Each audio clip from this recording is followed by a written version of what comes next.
Good morning. I just finished a book published last month called Moe Fields, and I've been reading some selections from the book, some serious, some funny, just to give you a feel for the story. And I'd like to read one of my favorite passages. I'm Zach in the story, so you'll understand.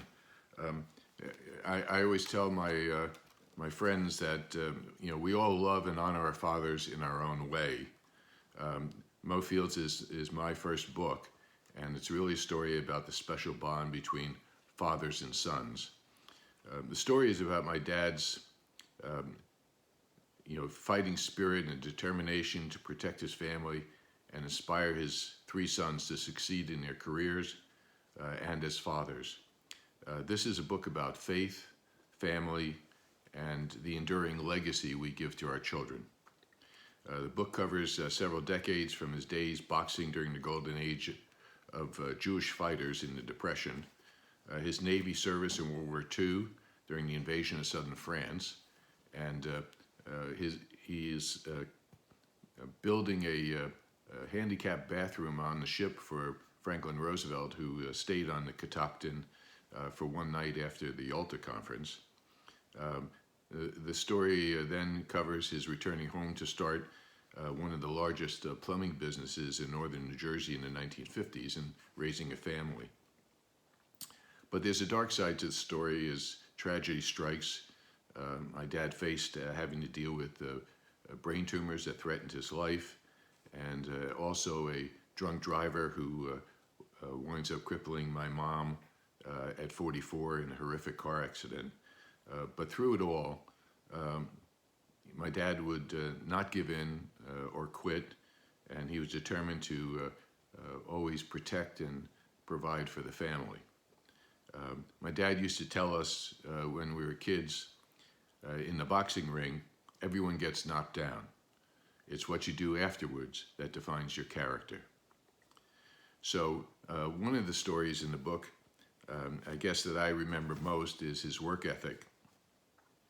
I recall I was 10 years old when my dad took me to a job in Lodi, New Jersey. It was a Cape Cod house. I remember it so well. We climbed the stairs to the second floor bathroom. I could smell it even as we walked down the hallway. Dad walked in the bathroom and lifted the cover of the toilet. When he saw a toilet bowl filled with paper and brown waste, he slowly turned to me.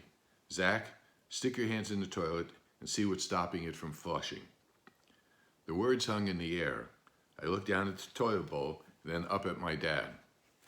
I felt dwarfed next to his 6'2" frame, 250 pounds, with those long arms like my brother Gary, that reached down past his waist and connected the largest set of hands I had ever seen.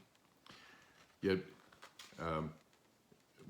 we all knew that when Dad never gave instructions more than once, if we didn't hear him or respond, the next experience was the back of his hand. The crack was so fast and furious, it would take seconds before the pain registered in our brain. In Dad's day, there was no sparing the rod. The boundary lines and expectations were clear.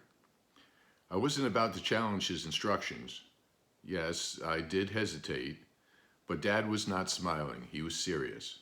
So I took off my coat and rolled up my shirt sleeves. I reached deep into the toilet bowl with a determination that I hoped he would be proud of. After several minutes fishing around for an answer that I did not have, I pulled my hands out. The brown goo clung to my fingers. I literally had poop all over me. Once again, I looked up to my dad for direction. He paused for a minute to reinforce his message. He looked down at me. He then spoke slowly. "Zach, now you know the meaning of work. If you're not afraid to get your hands dirty, you'll be okay. Now go wash your hands." Thank you. I hope you enjoyed the short story, and please, you'll find more of them and more interesting stuff in the book. It's available at Amazon and Barnes & Noble and in your local bookstore. Thanks very much.